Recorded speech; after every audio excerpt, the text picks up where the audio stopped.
Hello, leaders and workers.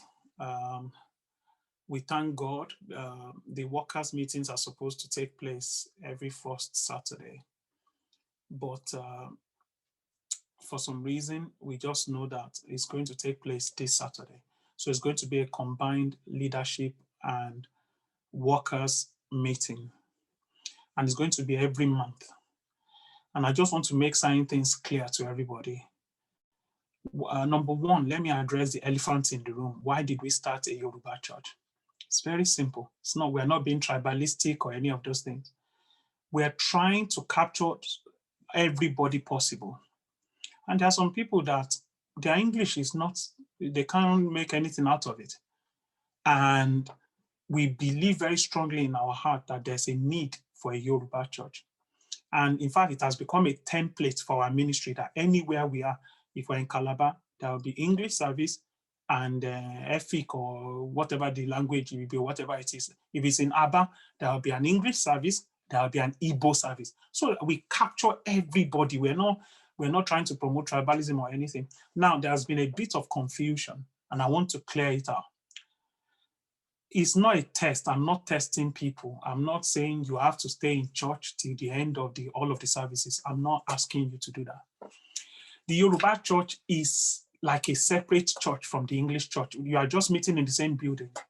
Now, if any leader wants to stay and help, that's up to them. I don't expect that to happen.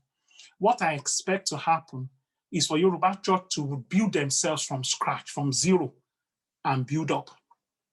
That is what the objective of the Yoruba church is.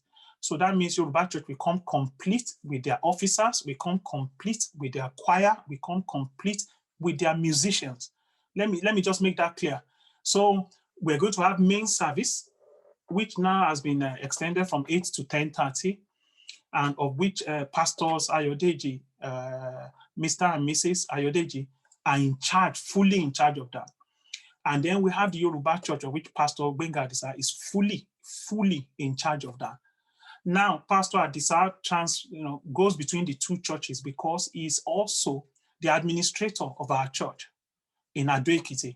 What that means is that he's the one that is responsible for the building, he's one that is responsible for the money, he's one that is responsible for stuff like that, the generator and all that. So he is the only one that is bound to be in English service and Yoruba service because he wears two hats. So let me make that very clear.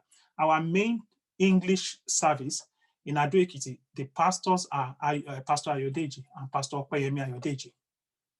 Those are the pastors. And our Yoruba service is Pastor Gbenga Adisa for now. There will be other pastors that may be joining later, I don't know. But Pastor Adisa goes between English and Yoruba services because he's our church administrator. So he's the one who collects monies in both services. He's the one who's in charge of the buildings for most services. He's the one who's in charge of the equipment for both services because that's his office. So I hope that clarifies everything. But I want to thank all of you, especially many of you that have stayed with us right from the beginning. I'm somebody who likes evidence. Maybe because I'm scientific by training, that is why. So I've got pictures of some of you that have been with me from day one. When time comes, I'll be posting them. People, all of you guys, yourselves from Opeyemi to Gideon to Ayodeji, to Pelumi to Lizzie, different pictures when you guys are with me from day one. Adisa, even Elijah, So I just want to make sure, I don't want you guys to know that I know those who have been with us from the beginning and are staying and are doing well. And I know those who only came because of what they could get. And once they feel it's not there, then they're gone. That's fine by me. I've pastored 4 people before. 4. 1, 2, 3, 4. Excuse me. So I'm not number crazy. I just want quality to be done. So I thank all of you, but I just want to charge you guys, especially as we're planning for Wisdom for Today conference on the 12th to 14th. And that is, please, we need excellence. Our ministry is a ministry of excellence. Excellence starts with you not arriving late to places. The English people call it tardiness. Tardiness is a disease. It's a demonic influence when you're always going late to places. It means you are not able to calculate time accurately. So it shows that you are not in control. So in anything we do, I expect my leaders to be there first. I expect them to possibly be the last to leave if they have to. But not that, and I want them to show the other people by example. Even the workers are supposed to show by example, not that everybody's waiting for you. Who's going to beat the drum? We're still waiting for them. We are not in Lagos, where everybody can have the excuse of traffic. It's Ado-Ekiti. You can walk from one side of Ado-Ekiti to the other side if you choose to do so. So there's really no excuse. There's no viable excuse. So now that the rubber has hit the road now, you guys work for our African headquarters. Don't forget that. Don't think you are just one small building in we're coming. Give us time. Something is cooking. Something that will surprise all of you is cooking. Ado-Ekiti is our headquarters, our African headquarters.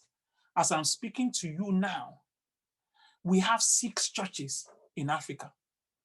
So Ado-Ekiti is the headquarters. So I don't want them to come and see you guys sloppy. Man, I told some of my leaders, I went to Kenya, I was taken aback. See all these people, professionals, this, that, students, everybody, they knew what they were doing. They knew when to get there. They knew. I was almost envious. I said, I wish I could video this thing and show my people back home. Is it not the same Africa? So I'm begging you, if you want to come with us with all of your heart. If you are not sure, feel free not to be part of us. That's fine. We will still pray for you. So I'm begging all of you, you're occupying special position, both leaders and workers, that you can't be seen, be the ones giving bad examples. We want to do program. You are the last person to arrive. Some of what we've done in the past, people were telling me that they were there 30 minutes. Nobody has showed up. Would you tell me? People were calling me in England. Where are your people? We are at the venue of what you are doing, so we can't find anybody there. I was very embarrassed. So I'm begging all of you that as you serve unto God, that is how God will reward you in your personal lives too. This is a lesson I've learned in my own life. All of these things happening to me is not because I'm better than anybody else. I have served, and I've served with all of my heart. And God rewards faithful stewardship. That's what. It's not just because I'm better or I'm a better preacher or prophet or any name you want to call me. No. Life is, give and take. Life is sow and reap. So some of you, if you later in life, you're going to start your own ministry. Some of you are going to pastor churches. Some of you are going to start businesses. Some of you are going to start families. You are sowing into God's vineyard now. Don't forget. So sow the kind of seed you want to receive in your own life, in your own personal endeavors as well. So I want to charge all of you, everybody to know what they're doing. Please, I'm begging the choir. I don't want anybody coming anyhow to climb that podium. You are gatekeepers, spiritual gatekeepers. So that means you are supposed to shut the door on Satan from coming to our church. And if some of you are involved in sin, or you are just not sure, or you are just doing it haphazardly, don't not allow Satan to come slap us for our church. I'm begging my pastors, you have to be the first to get there. Is it not Ado-Ekiti? Is it not just to go from your house to Adebayo? Come on. You know that there's church every Sunday. Then you should be prepared for it. It's not like it's a surprise. We have another church on Sunday. It's church not every Sunday. So I need you guys to give examples so that other people can follow, because you can't talk to other people if you yourself you are not doing very well. One of the evil reports or negative reports I've heard about Ado-Ekiti, people coming late, people walking in when service is almost over, people getting up and leaving because all sorts of different things. This is all I'm hearing. And I'm just like, wow, interesting. Just because I'm not there, I'm not Jesus now. Jesus, we are congregated unto Jesus, not unto Jide Daniel. God has just used me to bring this work through. I'm not the most important person. Jesus is the most important person. So if you think I'm not there, I'm in England, what about Jesus looking at you from the throne in heaven? So I charge all of you. I want a church of excellence. And please, I'm begging all of you, listen to me. You guys know I don't play games. If you are coming to church, don't wear any jaga thing come at church. If you don't have, we know say you don't have. We will contribute money for you. We will raise clothes for you. But don't wear jaga come at church, because you are our ambassadors. You are ambassadors of Jesus. Go and read Bible if you think I'm being carnal. They said when Queen Sheba saw the tunic that King Solomon's servants were wearing, she nearly fainted. So she came with different loads of gold. Go and read the story very well. So he gave him the best of the gold, the best one. That was the offering he gave to Solomon. When he saw his servants as they were even looking, said, Mommy, Ojulo Monto Yono, I don't know if that's an appropriate proverb or not, but that's what came to mind. As people see you now, they go take judge you. If you just they look anyhow, you got the command respect, say because you get age. Then they take age, collect money for bank. Then they take age, collect money for bank. If you just come jaga, your shoe don't tear, your clothes don't not look good, you not iron anything, everything rumple, then you call the command respect. From who now? When you look like vagrant. So I beg you, I'm not one of those preachers that try to pretend like, you can, if you want to be holy, but be clean, be decent with your holiness. Maybe now only you want holy now, you want to tie wrapper for head, but make it look good. Don't be say anyhow, you just look and say you won't die tomorrow. And you go come say people, make them come Jesus. They're not going to follow you now. Because who won't follow person who look and say they go die tomorrow? People are not stupid. So you are representing Jesus. You are our evangelism. What you wear, what you say, how you treat people that walk through the door. You are our representative. And I'm pleading with you, please represent us the right way. I pray that you guys have a nice meeting. I just thought it's been a long time since you guys have seen me. And Pastor Adeji gave this suggestion that it would be good for you guys to hear from me. And I thought it was a brilliant idea. So have a great time. I hope that we'll have an amazing conference, Wisdom for Today, from the 12th to 14th. I'm believing God for an amazing time in God's presence. And I await your testimony. God bless you, and bye for now.